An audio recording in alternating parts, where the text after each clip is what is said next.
There's a line from today's first reading that has brought comfort to countless hearts over the centuries. Words spoken for moments like this. The souls of the just are in the hand of God, and no torment shall touch them. It sounds so sure, so peaceful, so complete. And yet, if we're honest, sometimes it doesn't match what our hearts feel. Because grief doesn't feel peaceful. Loss doesn't feel gentle. It feels like something has been torn out of us and the world has shifted slightly off its axis. All Souls Day today invites us into that space, not to hide it or to gloss over it, but to bring it into the light of faith.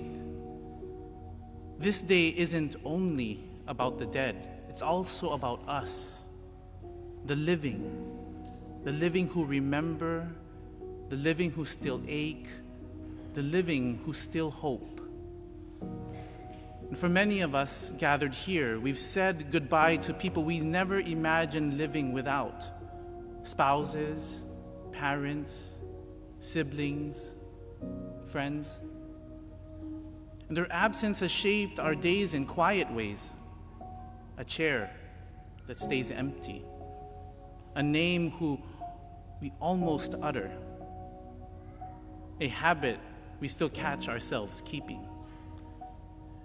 And sometimes people say, time heals all wounds.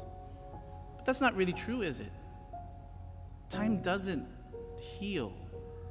Love does. And love, the kind that is faithful and real, doesn't erase grief, it transforms it. And over time, our relationship with loss changes. We learn how to carry it differently. Deacon John, who recently lost his wife, Dorothy, recently shared some wisdom with me, and it stayed in my heart. In speaking of his grief, he said, he is learning to live with her memory rather than in her absence. To live with her memory rather than in her absence. That's not forgetting. That's love learning a new language. And we begin to see that grief is not the enemy of faith, but its companion. Because only those who have loved deeply can grieve deeply. And that love, even when mixed with tears, is already the sign of the resurrection. Every time we remember with tenderness instead of despair, that's resurrection beginning. And every time we choose gratitude over bitterness, that's resurrection taking root. And every time we love someone new without fear of losing again, that's resurrection breaking through. The empty tomb doesn't only wait for us at the end of our life. It begins wherever love refuses to die. And St. Paul tells us today in the letter to the Romans, hope does not disappoint. He's not talking about that happy-go-lucky kind of optimism, but about the hope rooted in the cross, the hope that has already walked through death and come out alive. God proves his love for us when Paul says, in that while we were still sinners, Christ died for us. In other words, God doesn't wait until we're strong to save us. He meets us right where we are, in our weakness, in our loss, in our confusion, and he redeems it from the inside. This passage from Romans chapter 5 has always meant a great deal to me. It's a scripture I chose for my ordination prayer card, and it also happens to be the passage for the Jubilee year of hope this year. And maybe that's no accident. Because All Souls Day is, at its heart, a day of hope. Not a wishful hope that tries to brush past loss, but a deep, tested hope. One that trusts that love is stronger than death, that mercy is stronger than sin, and that Christ will not lose anyone that the Father has given him. And maybe for some of us here, grief isn't something we're feeling today. Maybe our losses are still ahead of us, or we've been spared them for now, because it reminds us of what truly matters, that life is fragile and holy, and that love endures, and that none of us is promised endless tomorrows. So the way we live now, the way we forgive now, becomes our preparation for heaven.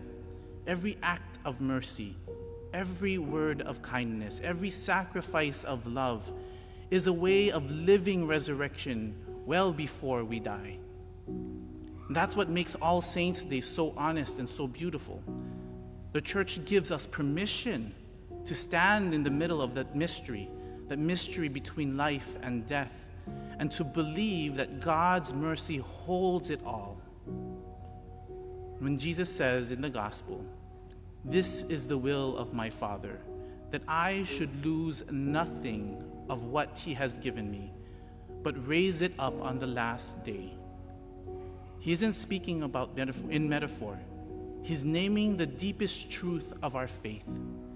And nothing and no one is ever lost to God. That's the hope we cling to. That's the ground we stand on when everything else feels uncertain. And still we live in the ache of separation, and faith doesn't make the absence disappear. It teaches us how to live with it, how to let love stretch across the distance between heaven and earth. And sometimes I think that's what the communion of saints really mean. It's not a cloud of strangers somewhere up there, but a family that's still connected, a web of love that time and death cannot undo.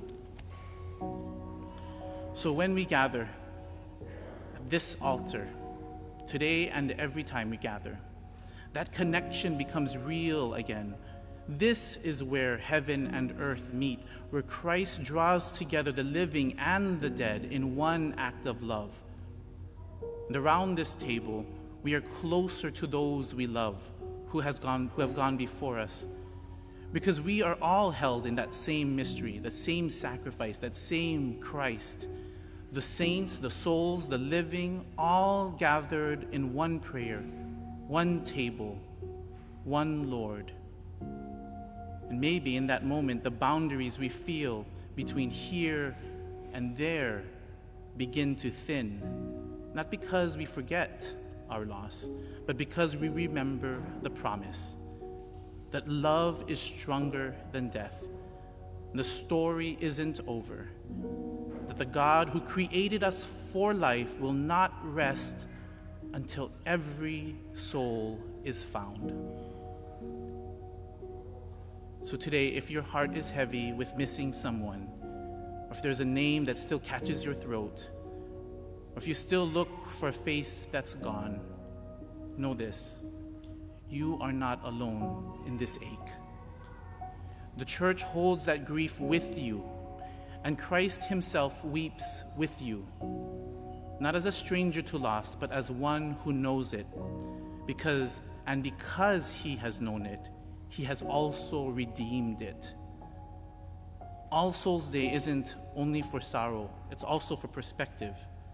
It reminds us that every heartbeat, every relationship, every act of love echoes into eternity. And whether we're grieving or not, we all live between time and eternity, learning how to love as people who believe that death is not the end. So today, we remember those who have gone before us, and we also renew our promise to live in such a way that when our time comes too, we too will be found in the hands that never lets go, in the hands of God.